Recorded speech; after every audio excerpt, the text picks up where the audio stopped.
Bonjour à toutes et tous. Soyez les bienvenus pour ce nouveau webinaire du Club CIC International consacré aujourd'hui, comme vous le savez, au Brexit et aux conséquences de ce Brexit sur l'économie britannique. Vous le savez, vous me connaissez, je suis Pascal Bouvet, le responsable du Club CIC International. Chaque mois, le club met en avant soit des opportunités, soit de l'actualité. Alors, ce mois-ci, c'est pas vraiment une actualité, elle est un peu ancienne, puisqu'elle a 4 ans, on y reviendra. Mais ce sont ce type d'informations que nous donnons à nos adhérents. Ce que nous donnons aussi à nos adhérents, vous l'avez vu dans la vidéo de lancement, c'est la possibilité d'échanger entre eux avec une app qui leur est dédiée. Chers adhérents qui êtes là et qui nous écoutez, vous le savez certainement, plus de 300 personnes sont sur l'app adhérentes et peuvent échanger entre elles librement, comme on vous l'a présenté, sans évidemment notre intervention, pour échanger sur toutes sortes de questions qu'on pourrait se poser sur l'international. Et vous le savez, elles sont nombreuses, aussi bien dans le financement que dans la découverte de nouveaux marchés, que l'interrogation qu'on peut avoir vis-à-vis de nouveaux pays. Mais on reviendra dessus. Voilà, j'ai fait une intervention assez un peu longue sur cette présentation. On va rentrer dans le vif du sujet. Je vais vous présenter nos 3 intervenants du jour que vous voyez en vignette. Et évidemment, on va commencer par Laure Bidault-Deschaumes, qui est notre directrice du bureau CIC de Londres. Bonjour Laure. Bonjour à tous. On a le plaisir d'avoir avec nous 2 spécialistes qui sont aussi 2 adhérents du Club CIC International, qu'on félicite bien sûr et qu'on remercie vivement pour leur intervention de ce matin. Tout d'abord, Xavier de Winter, qui est le CEO, le dirigeant de la société TDH, qui est commissionnaire en transport et en douane. Bonjour à tous. Bonjour Xavier. Et puis nous avons aussi le client qui sera témoin et avec nous aujourd'hui, Alexis Bastard-Albero, qui est directeur de centre d'expertise chez Exent. Bonjour Alexis. Bonjour à tous.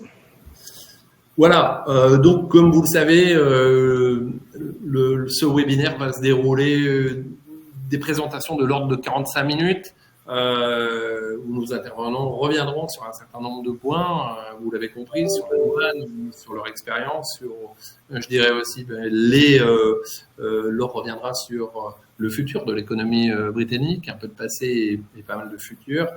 Vous pouvez te poser des questions dans le chat, vous le savez, et à la fin des présentations, dans les 10 dernières minutes, vous pourrez, je dirais, nous pourrons répondre à vos questions si possible. Si ce n'était pas possible, évidemment, Laure du bureau et le bureau de Londres ou nos intervenants prendront le temps, si possible, d'y répondre au-delà. Dernier point avant que je n'oublie, nous aurons aussi l'intervention du CIC International Desk de Lille en fin de présentation. C'est un peu la surprise d'aujourd'hui. Voilà, je crois que tout est dit pour ma part. Donc, eh bien, je crois qu'il est l'heure de lancer ce webinaire. Ma chère Laure, eh bien, qu'en est-il de ce Brexit? Merci Pascal. Quand tu m'as demandé d'intervenir, de dresser une sorte de bilan sur l'impact économique et commercial du Brexit, je me suis demandé si c'était le bon moment parce que on a quand même eu des périodes de fortes turbulences qui ont suivi cette dissociation du Royaume-Uni de l'Union européenne. On a eu des crises majeures, il y a eu la pandémie du Covid-19, la guerre en Ukraine, Et donc, tous ces chocs ont quand même bien ébranlé l'économie britannique et ont rendu difficile l'analyse réelle du Brexit sur l'économie britannique. Alors, pour faire un petit récapitulatif des événements, le Royaume-Uni quitte l'Union européenne le 31 janvier 2020 et elle reste dans le marché unique de l'Union douanière de l'Union européenne dans l'année qui suit. Alors, quels impacts ça a eu sur les exportations et importations ? Il y a eu un impact, des conséquences très claires, immédiates. Il y a eu une réduction des volumes commerciaux. Les entreprises ont été confrontées à des coûts très élevés liés aux nouvelles réglementations aux douanes, des délais plus longs pour les livraisons et une complexité accrue dans les échanges. Et elles ont eu beaucoup de mal à s'adapter, notamment pour gérer l'administratif aux douanes, les retards de livraison, les taxes sur certains produits et surtout un manque de personnel qui, du coup, n'était pas formé pour gérer ce genre de problématiques. Et ça a conduit de nombreuses entreprises à abandonner les exportations vers l'Union européenne. Donc, pour compenser cette perte de marché, elles ont cherché à diversifier leur marché export en dehors de l'Union européenne, notamment vers les US, l'Asie et les pays du Commonwealth. Pour vous donner une idée, en 2023, les exportations de produits agroalimentaires vers l'Union européenne étaient toujours inférieures d'environ 15% à leur niveau de 2019. Donc, toutes ces problématiques-là ont mené à des délocalisations. Il y a beaucoup d'entreprises, notamment le secteur manufacturier, qui a choisi de déplacer toutes ces activités vers des sièges sociaux dans l'Union européenne pour maintenir un accès fluide au marché européen. Et on a observé des hausses de prix assez importantes sur les biens de consommation importés. Le pays enregistre une inflation record en octobre 2022 avec 11% d'inflation. C'était du jamais vu en 40 ans. Et je vous rassure, aujourd'hui, ça a quand même bien baissé. En avril 2024, le taux d'inflation annuel était de 2,3%. Donc, c'est bien en dessous les pics qu'on avait pu observer, mais toujours au-dessus de la cible des 2% fixée par la Banque d'Angleterre. Aujourd'hui, pour vous donner une idée de l'inflation, le prix moyen d'une bouteille de vin importée a augmenté d'environ 10% depuis le Brexit. Donc, ça a indéniablement introduit des barrières commerciales qui n'existaient pas avant et ça a impacté les volumes d'échanges entre les pays. Et certains secteurs ont été plus gravement touchés que d'autres. Je vais notamment évoquer le secteur agroalimentaire, puisqu'il y a eu des contrôles sanitaires et phytosanitaires stricts qui ont rendu les échanges des produits alimentaires plus complexes. Et les agriculteurs britanniques ont vu leurs exportations vers l'Union européenne chuter dramatiquement, notamment pour les produits périssables comme les fruits et légumes. Il y a le secteur automobile qui a été très impacté, puisque en fait toute la chaîne d'approvisionnement a subi des perturbations aux frontières. Et donc, l'approvisionnement a été ralenti à cause des formalités et des nouveaux contrôles. Et je voudrais prendre l'exemple du secteur pharmaceutique qui est un secteur très réglementé et qui a vraiment gravement souffert de ces nouvelles réglementations. Aujourd'hui, les autorisations de mise sur le marché ne sont plus valables, les autorisations de mise sur le marché délivrées par le Royaume-Uni ne sont plus valables en Union européenne. Et du coup, inversement, les autorisations de mise sur le marché européenne ne sont plus valables au Royaume-Uni. Donc, il faut des organismes spéciaux qui puissent autoriser ça. Il y a eu les médicaments expédiés vers de la Grande-Bretagne vers l'Union européenne, sont soumis à des autorisations d'importation. Et du coup, il y a des contrôles supplémentaires qui sont effectués aux frontières de l'Union européenne sur les produits pharmaceutiques provenant du Royaume-Uni. Les sites de fabrication britanniques sont considérés comme des pays tiers. Et donc maintenant, chaque lot de médicaments importés du Royaume-Uni dans l'Union doit être soumis à des contrôles qualité dans un laboratoire agréé de l'Union européenne. En fait, il y a plein de, ça a gravement touché le secteur parce que le Royaume-Uni aussi ne participe plus au système de pharmacovigilance et les entreprises sont obligées de mettre en place des systèmes de pharmacovigilance distincts pour le Royaume-Uni et l'Union européenne. Et les essais cliniques également ne sont plus automatiquement reconnus par l'Union européenne. Donc, il y a des essais cliniques qui doivent être soumis séparément auprès des différentes autorités. En dehors de ce secteur, un secteur un petit peu moins visible, le secteur des services financiers a été gravement impacté puisqu'on a perdu le passeport financier européen et ça a entraîné une délocalisation partielle de certaines activités bancaires de Londres vers des villes européennes comme Paris, Francfort ou Amsterdam. Et selon une étude dont j'ai pris connaissance récemment, entre 2021 et 2023, les exportations britanniques vers l'Union européenne ont diminué d'un quart, soit 27%, et les importations sont en recul d'un tiers, donc 32%. Oui. Donc, globalement, l'étude fait ressortir qu'il y a une réduction de 33% de la variété des biens exportés. Donc, c'est de ce qui s'est passé, quoi. Ouais, on voit l'impact, en effet, tu as raison, on voit l'impact. Et pour revenir sur les services financiers, c'est Paris principalement qui en a profité des services financiers en sachant que le Royaume-Uni reste un gros exportateur de services et un gros importateur, enfin, un gros déficit commercial sur les produits. Voilà. Alors, comment est-ce que le Brexit a influencé les investissements étrangers au Royaume-Uni ? Ça a clairement eu un impact dissuasif sur certains investisseurs étrangers, notamment la perte d'accès au marché unique de l'Union européenne. Il y a beaucoup d'entreprises qui ont délocalisé leurs activités vers d'autres pays européens pour maintenir un accès à ce marché. Et du coup, la période de négociation avant-après référendum ont reflété beaucoup d'incertitudes pour ces investisseurs. Donc, le pays les entreprises hésitaient à investir dans un environnement où les règles commerciales n'étaient pas très claires, finalement. Clairement.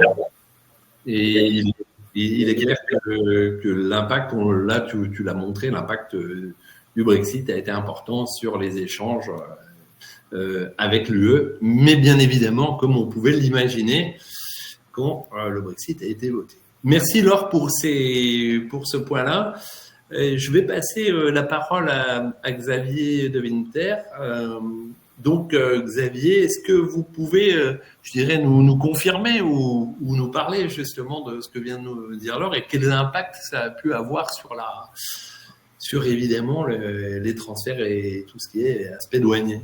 Oui, effectivement. Donc d'abord, bonjour à tous. Merci à Pascal déjà de m'avoir sollicité pour ce webinaire. Donc rapidement, je me présente. Je suis Xavier de Winter. Je suis président de TDH, Transit de Querelle et Ardebol, et SN Le Maire, qui est aussi une structure à Dunkerque qui est déclarée en douane. Et je suis également président de l'ATHF, qui est l'association des transitaires des Hauts-de-France. Donc, et adhérent du Club CIC International. Et adhérent du Club CIC International, c'est le plus important. Alors, nous sommes basés à Dunkerque. Nous sommes commissionnaires de transport, transitaires ou encore appelés RDE. Donc, RDE, c'est le représentant en douane enregistré. C'est le représentant en douane enregistré est un professionnel ou une entité immatriculée auprès de la Direction générale des douanes et des droits indirects. Donc, on est autorisé à effectuer les formalités douanières pour le compte de tiers. Et il faut savoir que peut être RDE un importateur ou un appartement où il est enregistré. Mais nous, donc, c'est notre métier principal. Et comme l'avait souligné, parce qu'on a fait beaucoup de réunions avant Brexit avec le préfet du Nord à l'époque, il nous avait dit qu'ils avaient redécouvert ou découvert à l'occasion du Brexit cette profession. Donc, comme ça a été rappelé, le Brexit, ça a été voté en juin 2016 et l'application s'est faite au 1er janvier 2021. Et il faut reconnaître que pour nous, c'est l'occasion souvent de le répéter, le Brexit, ça a été créé pour les transitaires. Dès le 1er janvier 2021, on a été sollicité énormément. Jamais on n'a fait de commercial. Les gens venaient vers nous parce que tout le monde était soi-disant prêt, mais personne n'était prêt au Brexit final. Donc, rapidement, le Brexit, ça a été quoi pour nous? Ça a été déjà, c'est du formalisme. Donc, en plus, on était prêt parce que on est déclaré en douane, donc on avait l'expérience de la grande exportation ou importation. La seule chose qui a changé pour nous dans la déclaration, c'est que c'est la rapidité des flux. C'est-à-dire que quand on fait une déclaration pour un conteneur qui vient de Chine, on a 30 jours pour se préparer. Là, en une demi-journée, il faut intervenir. Donc, je vais pas vous abreuver de chiffres, mais il faut savoir que la France reste le premier point d'entrée sur le continent européen pour tous les échanges entre l'Angleterre et l'Europe. La quasi-totalité, donc 97%, transite par les infrastructures des Hauts-de-France. Le reste, c'est la Normandie ou la Bretagne, mais c'est plus marginal. Bon, il y a aussi des flux qui passent par le Benelux, mais là, je n'ai pas les chiffres. Les flux quotidiens, on estime entre 3800 et 5200 camions à l'exportation et 3900 et 5000 à l'importation, ce qui est à peu près identique, avec une grosse différence, c'est que à l'importation, plus de la moitié. Alors avant Brexit, c'était 30% de vide. Après Brexit, au début, c'était 50%, mais donc là, la douane s'est penchée sur le problème. Il s'avère que, par facilité, certains, parce que le principe aujourd'hui pour traverser la frontière, c'est qu'il y a soit un feu orange, soit un feu vert. Et il n'y a pas de barrière, c'est-à-dire que les camions, ils peuvent franchir la frontière sans problème, c'est-à-dire que s'ils respectent pas les signalements. Et au départ, on s'est aperçu que beaucoup de camions se déclaraient comme vides et évitaient de faire des déclarations. Mais bon, ça a été vite rectifié. Donc voilà. Donc depuis le Brexit, on estime à 1 200 000 déclarations par an. Donc il y a 251 000 déclarations d'importation, 927 000 en transit. Le transit, c'est-à-dire que en arrivant soit à Dunkerque, soit à Calais, mais principalement Calais, puisque les plus gros flux sont en Calais via le tunnel ou le ferry. Beaucoup donc de camions transitent et vont en Espagne, en Italie, etc. Donc, donc les chiffres sont assez importants. Donc les principales conséquences, je vais pas revenir. Donc en fait, par rapport à l'exposé de l'or, nous on est un maillon effectivement de ce qui se passe aujourd'hui. C'est-à-dire qu'on est là pour aider les entreprises et donc pour leur faciliter normalement les formalités douanières. Donc la principale conséquence, ça a été le retour des contrôles douaniers. Donc aujourd'hui, il faut savoir que la douane c'est 24 sur 24, 7 jours sur 7, et 300 douaniers ont été recrutés à l'occasion du Brexit. Donc ce qui nous a aussi alors c'est vrai qu'on a été très très bien accompagnés par les autorités, par ce qu'on appelle le PAE, Pôle d'action économique des douanes. Vraiment, on a eu des échanges réguliers, mais effectivement, dans les contrôles, ce qui a été dit tout à l'heure, on a eu beaucoup de soucis, de mauvaises interprétations quelquefois des contrôles et des arrêts de camions justifiés, mais la plupart du temps, c'était souvent injustifié. Donc, ce qui nous a fallu pas mal de discussions avec les douanes. Aujourd'hui, donc, on estime que la plupart, il y a 12,3% des camions pleins qui sont des flux orange, c'est-à-dire que c'est ceux qui sont contrôlés et arrêtés parce que ils veulent faire un contrôle ou parce qu'il y a un problème d'appairage. Qu'est-ce que c'est que l'appairage? C'est un document qui n'est pas scanné correctement et donc il y a un défaut et le camion passe donc ce qu'on appelle en zone orange. Le problème que l'on rencontre, comme je disais tout à l'heure, c'est que certains transporteurs font quelquefois ce qu'on appelle un tout droit. Et là, ce qui nous pose de gros problèmes, puisque les amendes en douane maintenant peuvent être très très hautes, ça peut aller de 5 000 à 10 000 euros. Donc là, c'est au bon vouloir du contrôleur. C'est une des discussions qu'on a encore avec les autorités douanières d'ailleurs. Donc, qu'est-ce qui est arrivé? Les tarifs douaniers, forcément. Donc là, il fallait faire très attention à avoir les bonnes, surtout à l'importation, parce que les risques d'amende sont toujours là. Ce qu'il faut savoir, c'est qu'il y a un accord de libre-échange, c'est-à-dire que tout ce qui est origine UK ne sont pas soumis à droit de douane. Par contre, tous les autres, c'est-à-dire que si une marchandise vient d'un pays tiers, c'est-à-dire origine Chine, etc., les droits de douane sont cette fois-ci soumis à déclaration et il faut les payer. L'autre conséquence, ça a été fiscale. Donc, puisque la fin des règles de la TVA harmonisée, pardon. Donc là, pareil, la TVA est due et selon les incoterms. Donc, je ne vais pas rentrer dans le détail, mais c'est important à signaler. C'est quelquefois, il faut aussi aujourd'hui avoir des représentants fiscaux sur le territoire français principalement. Donc, à ça, on ajoute donc les exigences de documents. Ça donne un impact effectivement sur les entreprises, puisque ça peut représenter un coût accru, puisque les nouvelles procédures et droits de douane que certains ne maîtrisaient pas quand ils ne connaissaient juste les échanges entre l'Europe et l'Angleterre, entre on va dire l'Angleterre et maintenant l'Europe, et peuvent entraîner des coûts supplémentaires pour les entreprises. Il y a une bureaucratie, donc comme je disais, ils ont créé ça pour les transitaires. Donc les formalités douanières peuvent engendrer une charge administrative accrue, ce qui nécessite effectivement l'embauche de spécialistes. Nous-mêmes, on a connu dans nos entreprises des problèmes dès le départ du Brexit, puisque les déclarants en douane étaient insuffisants.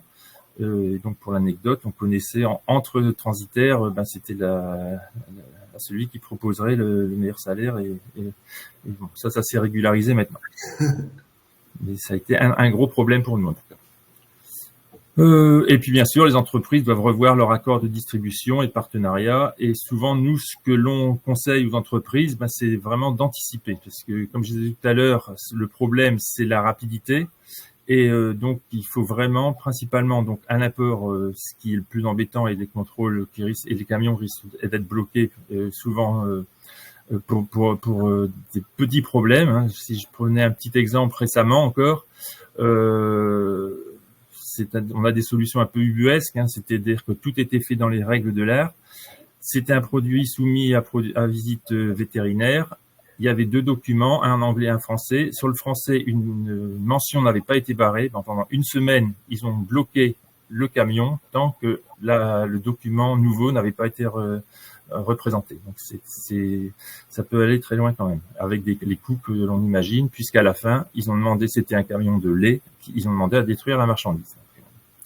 Donc, ça a quand même des impacts assez importants. Et pour tout ça, pour dire que le secteur pour nous particulièrement touché, comme disait Laure, c'est l'agroalimentaire, parce que c'est soumis à des contrôles vraiment stricts sanitaires, et le moindre petit défaut peut engendrer soit le retour en Angleterre, soit la destruction, avec, comme je le disais tout à l'heure, des frais complètement délirants. Voilà, donc en contrôle vétérinaire, aujourd'hui, la plupart, comme tout passe principalement par Calais, puisque c'est la voie la plus rapide, soit tunnel, soit ferry. Selon les chiffres que j'ai obtenus de la douane, 91% des contrôles à l'importation des produits animaux et végétaux liés au Brexit ont été réalisés dans les Hauts-de-France. Ils concernent les produits d'origine animale 83%, animaux vivants 13% et les produits végétaux 3%. Voilà, donc s'il fallait conclure aujourd'hui, c'est déjà le Brexit a modifié en profondeur les relations commerciales entre le Royaume-Uni et l'UE. Donc, il est crucial pour les entreprises de se tenir informées des changements réglementaires et de s'adapter à ces nouvelles réalités douanières. Donc, en résumé, il faut connaître les règles douanières, les classifications de marchandises. Il faut avoir des factures commerciales complètes et claires qui évitent tout litige. Et le clé de la réussite, pour moi, c'est l'anticipation. L'anticipation dans la déclaration de douane. Il faut bien pouvoir préparer ça en amont. Et puis, je ne serais pas dans mon rôle si je disais que le principal atout pour les entreprises, c'est de se pencher sur le bon transitaire. Et je vous dirais qu'à Dunkerque, il y en a des bons. Merci Xavier, merci de votre intervention qui est très claire. Et bon, comme vous l'avez dit, on voit quand même qu'il y a, si j'ai bien noté, 87% des camions qui passent entre guillemets tout droit. C'est bien ça. Oui, donc après ça, effectivement, il y a une grosse. Alors en contrôle, je crois qu'ils nous ont dit à la douane qu'il y avait 1 ou 2% de contrôle et peut-être de refus. Mais ça, j'ai pas vraiment tous les chiffres. Mais après ça, à l'exportation, il faut savoir que nous, on met en place aussi des outils, c'est-à-dire que on bénéficie d'autorisation de ce qu'on appelle le DCN, dédouanement centralisé national, ce qui permet à certains exportateurs d'avoir une douane localisée chez eux, mais on fait toutes les démarches pour eux. Bien sûr. J'ajouterais simplement un peu de prosélytisme pour le club. Vous l'avez évoqué. Les incoterms ou les enjeux douaniers sont des formations que nous distillons au club.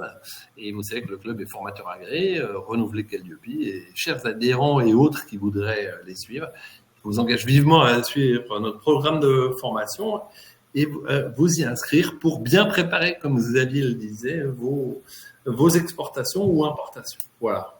Moi aussi, Xavier, j'ai fait un petit point sur nos services. Mais je vous remercie beaucoup pour ce point douane très, très intéressant et essentiel, je dirais évidemment, pour exporter ou importer.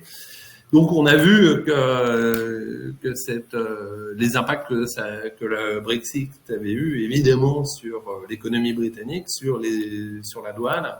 Je vais redonner la parole à Laure. Ma chère Laure, pour dire, voilà, on a vu le passé, on a vu ce qui s'est produit. Où en sommes-nous aujourd'hui et quelles sont les opportunités que possède la Grande-Bretagne? Je te rassure, Pascal, le pays s'en sort pas si mal puisque en 2023, le pays a enregistré 985 projets d'investissement direct étranger.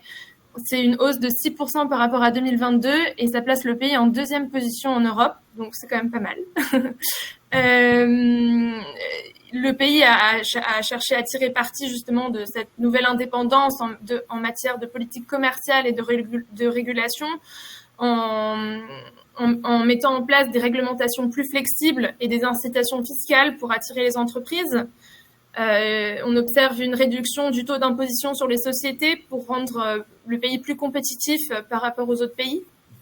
On était à un taux à 30% avant Brexit et aujourd'hui on est à un taux à 19%. Je crois qu'en France, de mémoire, c'est 33%, mais à vérifier.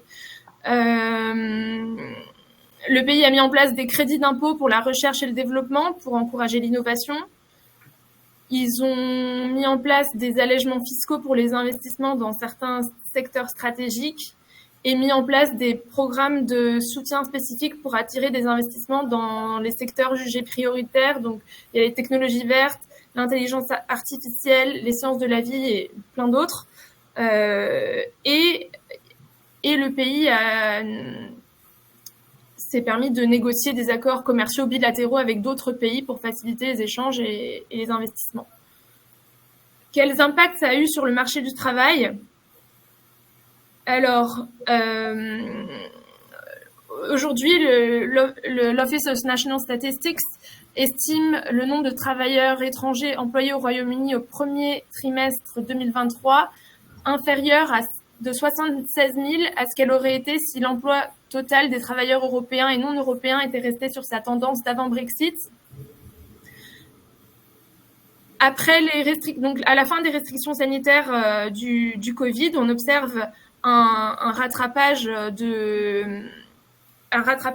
nouveaux travailleurs provenant de l'Union européenne et d'autres pays, justement. Donc ça, c'est en 2023. Et à la fin de 2023, les chiffres suggèrent un rattrapage complet de la tendance pré-Brexit.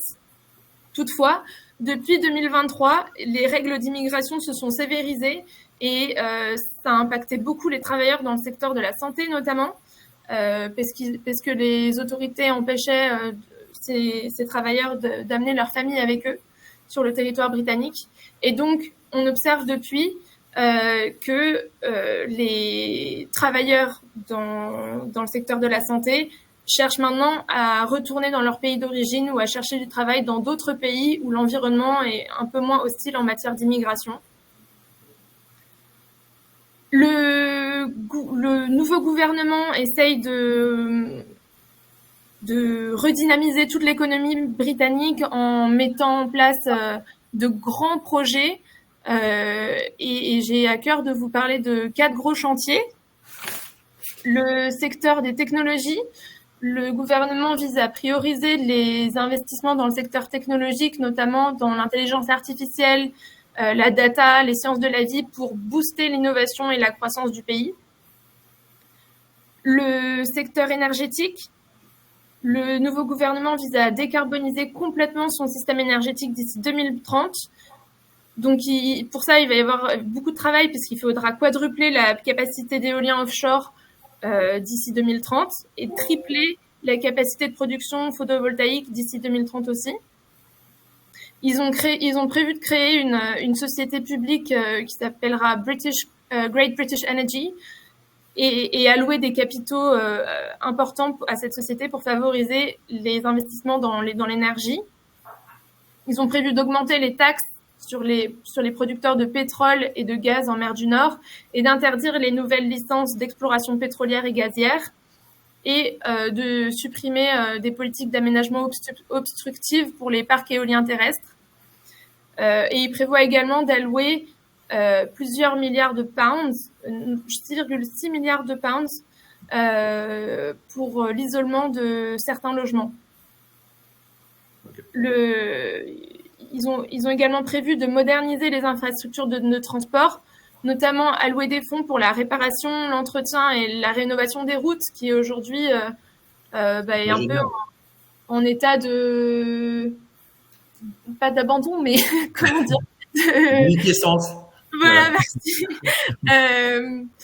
Parce qu'aujourd'hui, c'est le moyen le plus utilisé pour se déplacer à travers le pays. Donc, ils ont prévu également d'accélérer le déploiement des véhicules électriques en développant des bornes de recharge, parce qu'aujourd'hui, le problème avec les véhicules électriques, c'est qu'il n'y a pas assez de bornes. Et ils souhaitent interdire la commercialisation de véhicules essence et diesel d'ici 2030. Et un des gros chantiers qu'on attend avec impatience, c'est la renationalisation du transport ferroviaire. Ils vont chercher à réduire les inégalités entre les régions, améliorer la connectivité, entretenir les rails, optimiser l'organisation de tout ce système ferroviaire en le rendant plus accessible pour ses utilisateurs, parce qu'aujourd'hui les prix sont très élevés. Pour vous donner une idée, j'ai une collègue de la succursale qui habite en proximité de Londres. Elle habite à Tunbridge Wells. Tous les jours, pour venir au travail, elle a une travel card qui lui coûte 46 pounds par jour. Donc, c'est important et c'est un gros chantier, je pense, du nouveau parti travailliste pour rendre plus accessible pour les utilisateurs. Et un autre gros chantier, c'est le secteur de la santé. Oui, traditionnellement, c'est connu en Grande-Bretagne. On a toujours l'impression que c'est un secteur un peu dévasté. Mais tu vas nous en dire plus. Oui, ils veulent rajeunir le National Health Service en augmentant ses financements pour réduire les temps d'attente et augmenter le nombre de rendez-vous hebdomadaires au sein du NHS. Pour élargir ils souhaitent également élargir la prise en charge des soins dentaires et embaucher des professionnels de santé parce qu'ils ont beaucoup de carences dans ce secteur-là.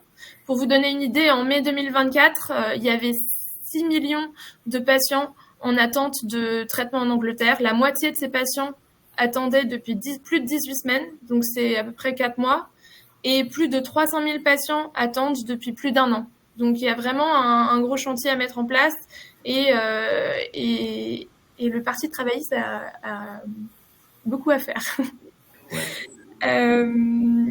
Après, d'un point de vue, est-ce que le pays a gagné en quelque sorte à quitter l'Union européenne?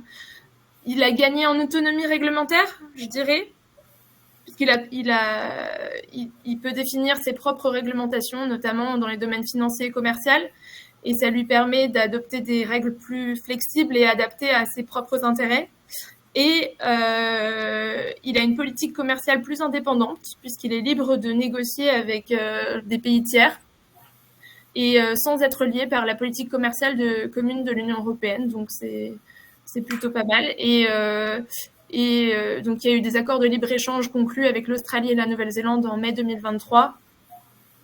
Et je crois que le pays est en négociation commerciale avec les US et l'Inde pour mettre en place d'autres accords de libre-échange. aujourd'hui, le Premier ministre Keir Starmer cherche à améliorer les relations avec l'Union européenne, et donc il propose une politique de réinitialisation des relations, donc d'être plus dans le dialogue avec l'Union européenne et de créer une coopération renforcée sur les questions importantes comme le climat, les migrations et l'énergie. Et il est ouvert à des discussions sur de nouveaux accords dans certains domaines plus spécifiques. Oui, merci Laure. On voit en effet que hier, tu les as passés en revue, c'est pas les seuls, mais il y a quand même un certain nombre de gros chantiers et tu as insisté sur la santé, en effet, qui reste un secteur important. Hein. Juste pour compléter ton propos, parce que c'est un sujet d'actualité dans notre beau pays en ce moment, le déficit au UK est quand même nettement moindre que celui qu'on peut connaître, même s'il reste important à 4% du PIB. Et donc, je crois que le UK a quand même quelques marges de manœuvre dans son endettement par rapport à son PIB qui est à peu près à 100%. Donc c'est typiquement ce type de, comment dirais-je, de grands projets qui peuvent mettre en place. Merci Laure pour cette intervention. Merci. Évidemment, notre bureau CIC à Londres est à votre disposition pour aller au-delà, bien sûr, sur les sujets que vous pourriez avoir. Et comme tout bon webinaire du Club CIC International, on donne aussi la parole à un adhérent qui va nous parler de son expérience au UK, bien sûr de son entreprise. Et j'ai le plaisir pour ça de donner la parole à Alexis Bastard-Albero. Et Alexis, à vous de nous parler d'abord d'Excent et puis de votre expérience au UK. Qu'est-ce que vous en retirez avant et après Brexit? Je vous en prie, Alexis. Parfait, merci pour l'invitation. Du coup, rapidement, Exent, pour poser le contexte, on est concepteur et intégrateur de solutions industrielles.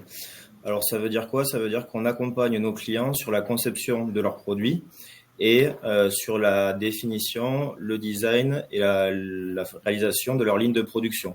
Donc, adapté à leur cadence, à leur capacité en termes de financement, en termes d'hommes, etc. Aujourd'hui, on est 750 collaborateurs, donc avec un chiffre d'affaires en 2023 de 96 millions en consolidé au niveau du groupe.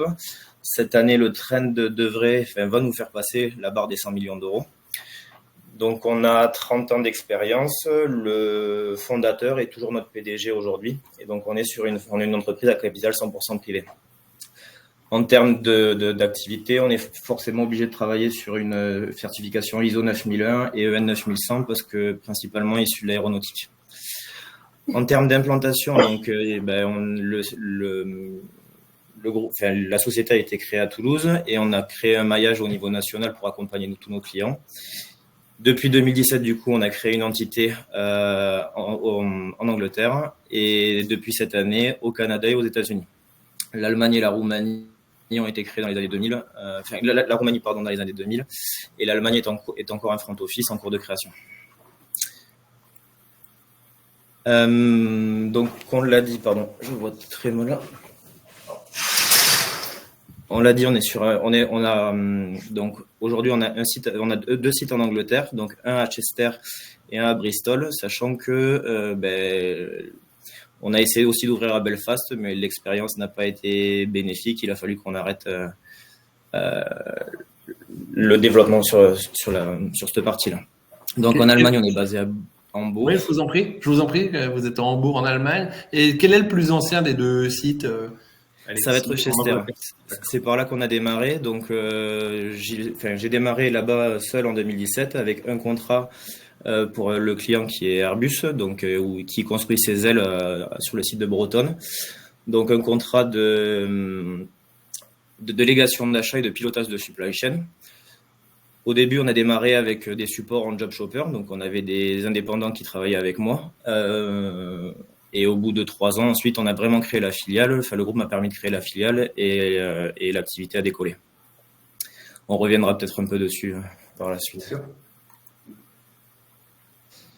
Donc au niveau des clients, on va travailler pour tout type d'industrie, donc la partie aéronautique avec Airbus, Safran, Côté spatial, Ariane, le CNES, on va être aussi avec Maya Space, donc la nouvelle entité d'Ariane, pour faire des lanceurs un peu plus légers.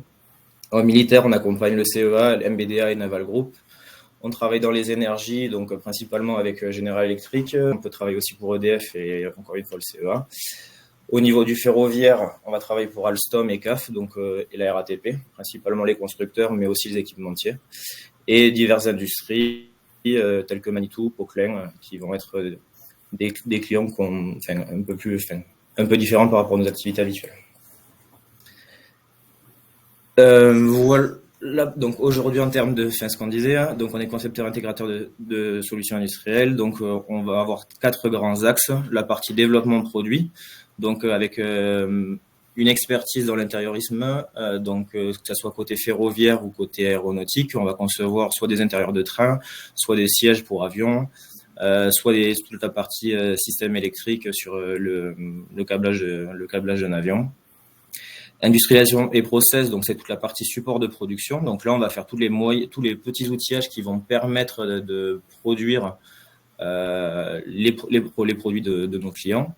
La partie grand projet, donc c'est celle que je dirige, c'est toute la partie ligne de production et station complète. Donc là, on va être sur des projets pluridisciplinaires comprenant de la mécanique, de l'automatisme, de l'informatique industrielle, des chantiers avec du génie civil, de la création de bâtiments, etc. Et donc des produits qu'on développe, principalement par opportunité, c'est-à-dire qu'en accompagnant nos clients sur leurs produits et sur leur industrialisation, on peut arriver à transversaliser des besoins sur des différentes industries ou sur différents types de produits. Et donc, on crée nos produits propres sous marque Exent. Donc là, aujourd'hui, ce qu'on voit en photo, c'est un Jackson. C'est ce qui permet de désassembler un moteur d'avion. Historique, sans le Jackson, c'est à peu près 4 heures. Sans le Jackson, c'est à peu près 4 opérateurs pendant une journée pour désassembler un moteur d'avion. Avec le Jackson, on est sur 1 heure avec 2 ingénieurs. Donc l'Angleterre. Donc l'Angleterre. Voilà. Désolé pour si je parle. Non, c'est très bien, très bien, très bien. Bon. Parfait.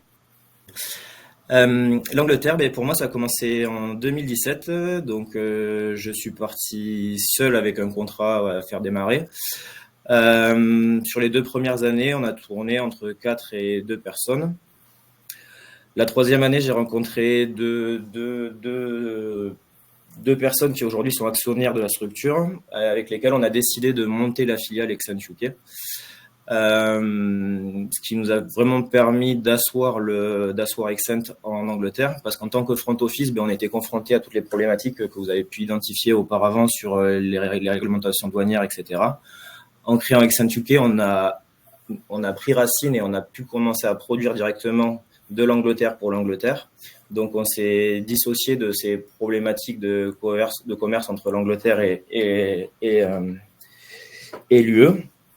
Et aujourd'hui, ça nous a grandement facilité le développement parce que derrière, du coup, par rapport à nos activités, UK avait besoin de réindustrialiser, donc de relocaliser ses productions en Angleterre. Et nous, du coup, ça nous a permis de les accompagner. Donc aujourd'hui, on est sur une structure à peu près de 45 personnes sur ces 2 sites, Bristol et Chester. Et la cible, c'est vraiment d'aller chercher à faire le même maillage que ce qu'on peut avoir en France, donc à créer une dizaine d'agences pour arriver à mailler tout le territoire. 2023, du coup, l'Angleterre, pour nous, c'est à peu près 12 millions d'euros de chiffre d'affaires par an. Ah ouais. Donc c'est une belle histoire qui s'est écrite. Et donc aujourd'hui, comment ça s'est passé avec le CIC? Je suis principalement issu de l'aéronautique, donc j'ai rapidement réussi à créer mon activité, que ce soit côté aéronautique ou côté spatial, avec les sites de Bristol, avec les sites de Belfast, avec les sites de Manchester ou de Stevenage. Donc ça, c'était plutôt facile de mon côté. Par contre, après, derrière, le CIC m'a aidé à travailler sur la partie diversification. Donc ça s'est passé en 2 temps. Une première phase où on a travaillé sur une diversification côté ferroviaire. Donc le CIC créer une cartographie finalement de tous les potentiels donneurs d'ordre qu'on va avoir sur la partie ferroviaire en Angleterre, identifier les points de contact et derrière déclencher les rendez-vous. Donc ça a été le premier projet avec le CIC. Le deuxième projet, ça a été la même chose, mais côté nouvelles énergies. Aujourd'hui, en résultat, c'est que on a des comptes actifs en nouvelles énergies et on a des comptes actifs en ferroviaire. Donc, le travail de diversification a été correctement mené au bon rythme pour nous, parce que du coup, nous, ça nous a permis de nous focaliser sur nos activités. Le CIC a fait tout le travail d'identification et de mise en relation. Derrière, ça a permis nous, pour pouvoir nous structurer, pour pouvoir répondre correctement à ces nouveaux clients. Et voilà, tout s'est très bien passé. Merci.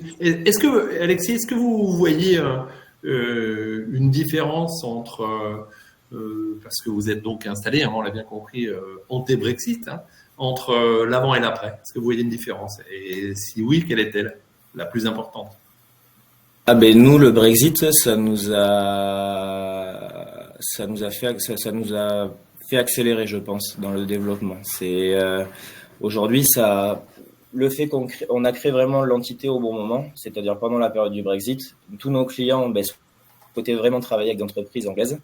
Et Accenture est arrivé au bon moment et sur un modèle qui est un peu particulier pour l'Angleterre parce que on n'a pas de moyens de production, on travaille vraiment avec une supply chain étendue. Et donc, on n'est pas ni capacitaire, ni dépendant à certains types d'activités. Donc, finalement, les clients ont trouvé en nous une entreprise avec laquelle ils peuvent travailler sur toutes leurs problématiques sans forcément être responsable d'un niveau de dépendance ou d'activité. Ok. Merci beaucoup.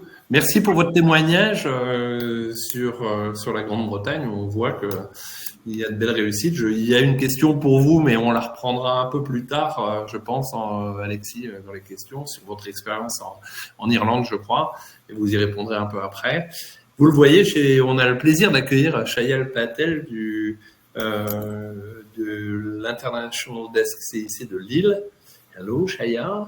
Hello. Hello. Et Shayal va nous welcome on stage. Et Shayal va nous présenter en quelques mots l'activité de l'International Desk de Lille. Shayal. Yes, thank you. Je vais faire en français. Je vais essayer quand même avec mon accent. OK. Donc, enchanté everyone. Je suis Shayal. Je travaille pour le International Business Desk à Lille, qui existe depuis 20 ans. En fait, quand le desk est ouvert, c'était surtout pour le Benelux, so Belgium, Netherlands, Luxembourg. Et après Brexit, en fait, le desk a eu un influx de demandes pour ouverture de comptes, notamment par des entreprises qui importent-exportent vers Angleterre. Mais c'était pas que ça. Il y avait beaucoup plus d'entreprises dans divers secteurs qui sont venues trouver notre desk pour l'ouverture de compte. Donc, en fait, c'est des entreprises étrangères qui veulent ouvrir une filiale en France. Ça veut dire les actionnaires et les dirigeants, ils sont étrangers. Et nous, cette desk, on spécialise à aider cette entreprise qui va ouvrir un compte en France. Sur le desk, on est 7. Il y a 3 chargés d'affaires. Il y a un qui gère Pays-Bas. Il y a un qui gère Belgium. Et c'est moi qui gère tout ce qui est anglophone. So, on tous parle anglais ici, donc ça aide les dirigeants étrangers parce que la plupart ils parlent pas français. So, comme des fois c'est difficile pour eux. Et nous, on est là pour vraiment accompagner ces entreprises et expliquer comment ça marche en France parce que c'est très différent, very, very different. Et moi, par exemple, je suis anglaise, j'étais née à Londres et j'ai aussi travaillé dans la banque là-bas avec des businesses. Donc, je peux faire cette comparison de comment ça se passe en Angleterre et comment les banques ils passent en français, parce que c'est différent aussi. Mais toutes les chargés d'affaires peuvent faire cette comparison aussi, donc ça aide beaucoup notre cliente. Et aussi, on essaie pour l'aider pour le développement en français aussi, même dans des autres pays, parce que comme on avait le rep offices partout dans le monde, on essaie pour aider l'expansion, pas qu'en France, mais en Germany, Espagne, ça dépend le besoin des clients. Donc voilà, that's the International Business Desk. In Lille. In Lille, it is in Lille, exactly. Et I must mention que pour nous, le client, il n'a pas besoin d'avoir son adresse in Lille.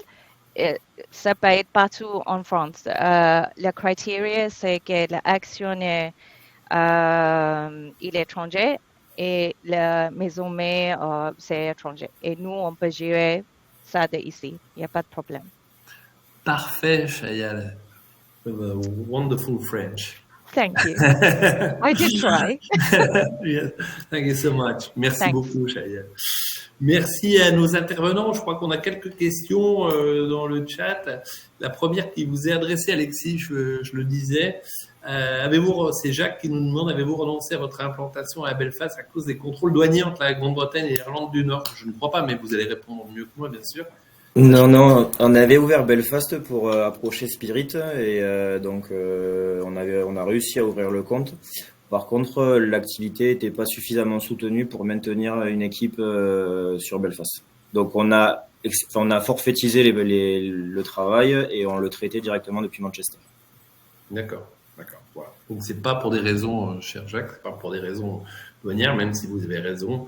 Il y a la particularité, ce que les gens qui souhaitaient le Brexit n'avaient malheureusement pas vu, c'est que soit ils recréaient une frontière entre les deux Irlandes, si je puis dire, et donc ce qui était un vrai problème, et soit l'Irlande du Nord restait dans l'UE, mais bon, c'est un autre débat, on ne reviendra pas sur l'histoire. Il faut rajouter concernant l'Irlande qu'il y a des lignes maritimes qui se sont créées directement entre l'Irlande et pour ce qui nous concerne Dunkerque, c'est-à-dire qu'il y a une nouvelle ligne pour éviter justement de devoir passer par l'Angleterre et de devoir faire des formalités douanières.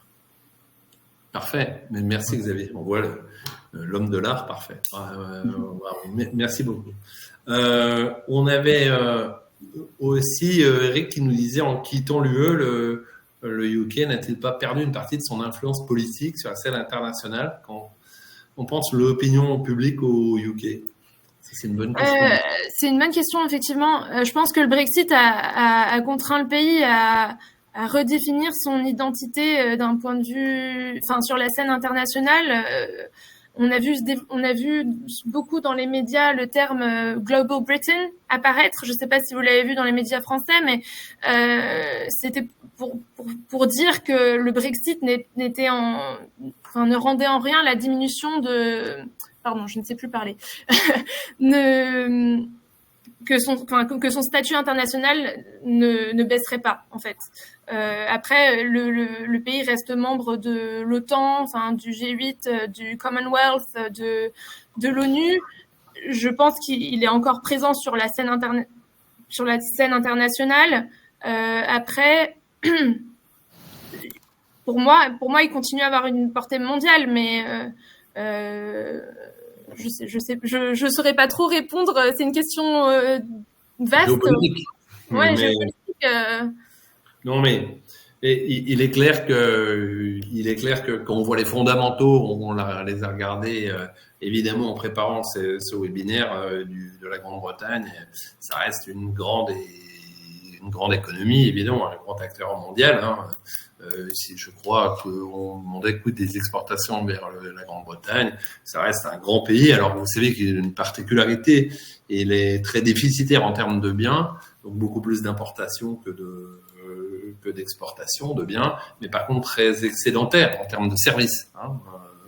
D'accord. Donc, ce qui fait que ils ont un déficit commercial, mais qui est quand même bien minoré de l'ordre de 100 milliards, mais avec 300 milliards de déficit sur les biens et un excédent de 200 à peu près sur les services. Vous retrouvez des chiffres Voilà. Donc ça reste un grand pays, ça reste un pays avec une économie quand même prospère, et notamment dans les services, comme on vient de le voir. Néanmoins, au niveau international, ce que je peux juste ajouter, c'est que Laure l'a évoqué, anté-Brexit, les gens qui le souhaitaient disaient que le nombre d'accords commerciaux allait être négociés. Ça a été le cas avec l'Australie et la Nouvelle-Zélande, certes, mais devait être négocié avec les États-Unis, l'Inde, ainsi de suite. Aujourd'hui, c'est pas le cas quand même. Il faut quand même le reconnaître. Vous entendez l'Européen convaincu prendre la parole là et en regrettant amèrement ce Brexit par nos amis anglais, d'autant que c'est un grand et beau pays. Voilà. Moi, j'aurais une question pour Xavier. Est-ce que, en termes de douane, est-ce qu'on peut dire aujourd'hui que la Grande-Bretagne est redevenue un pays comme un autre? Normalement, du point de vue douanier, c'est devenu un pays tiers, de toute façon. Donc, après, concernant le côté anglais, il reste très pragmatique, parce que je vois bien que les contrôles sont moins stricts encore aujourd'hui, si on parlait de l'alimentaire tout à l'heure. Uniquement depuis le 1er septembre, je pense, ils ont remis en place des contrôles concernant les produits vétérinaires, mais c'est encore très très souple. Donc côté anglais, ça reste très. Ils essaient de faciliter quand même. Voilà. Voilà. Mais oui, en effet, vous l'avez bien dit, Xavier. Il y a quand même un trafic qui est toujours important et nos amis anglais savent aménager quand il s'agit de commerce, aménager les règles. Mais évidemment, on se souvient très bien, on avait fait un de nos premiers webinaires sur le sujet il y a 4 ans, au moment du Brexit. Et on voyait très bien que l'embarras qui était chez tous les acteurs en connaissant pas exactement les modalités de comment tout allait se passer de manière pratique. Mais vous avez trouvé des parades avec vos confrères et c'est tant mieux pour tout le monde. Tout à fait. Une dernière question peut-être est y a-t-il des aménagements du Brexit pour les îles anglo-normandes, Jersey, Xavier, est-ce que vous avez une idée Alors ça, c'est une bonne question. Je sais pas. Là, honnêtement, je sais pas. Là, c'est à creuser. D'accord. On va se renseigner. D'accord. Oui, c'est vrai que c'est toujours un statut un peu particulier. Alors, pour info, j'avais pris un joker en face de moi, ma responsable douane, mais ça va, elle me dit qu'il faut se renseigner. Voilà, il faut toujours laisser un joker, comme vous le dites, pour pouvoir répondre un peu plus tard. Voilà. Écoutez, de toute façon, vous l'avez vu, notre bureau CIC de Londres et dans la personne de Laure, sa directrice, notre International Desk de Lille sont là pour les entreprises étrangères qui souhaiteraient s'implanter parce que ça va dans ce sens-là aussi, bien évidemment, et on les accepte avec grand bonheur. Nos dispositifs et nos adhérents, nos 1200 adhérents sont là pour faire en sorte que je crois qu'il y a Jacques qui nous pose une dernière question. On va la prendre, il reste quelques secondes. Nous exportons un peu vers Jersey. Nous avons besoin de permis CITES pour nos produits en cuir exotique, donc pas d'aménagement particulier. Et voilà, le réseau répond. Vous voyez, c'est parfait. Merci beaucoup, Jacques. Et Jacques, je vous engage vivement, si vous êtes adhérent, à aller sur l'app et pouvoir, comme ça, répondre aux questions qui peuvent être posées. Je crois que quelqu'un est en train de... François-Xavier dit il est sur l'app, mais il n'est pas invité. On va regarder ça. Si vous êtes adhérent, je ne sais pas, peut-être qu'on n'a pas votre contact, François-Xavier. En tout cas, croyez-moi, on va regarder ça immédiatement. Et si tel n'est pas le cas, on vous l'envoie illico. Voilà. Voilà. Je vous remercie.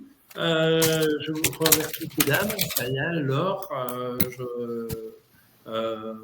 Je remercie bien sûr Xavier et Alexis pour votre participation. Merci pour cette présentation. Je vous donne rendez-vous au mois de novembre pour un nouveau webinaire de Club CIC International. Vous serez bien sûr, si vous êtes adhérent et notre invité, vous pourrez le voir sur le site du club. Vraisemblablement, nous traverserons l'Atlantique à ce moment-là, mais je fais un peu de teasing, hein, vous savez qu'il est bon de le faire. Et puis, vous verrez tout ça un peu plus tard. Je vous remercie, excellente journée à tous. Merci, bonne journée. Très bonne journée et n'hésitez pas à revenir vers nous pour tout besoin. À très bientôt. Merci beaucoup. Merci. Merci beaucoup, bonne journée, au revoir. Au revoir. Merci. Bye bye, Chagall. Bye.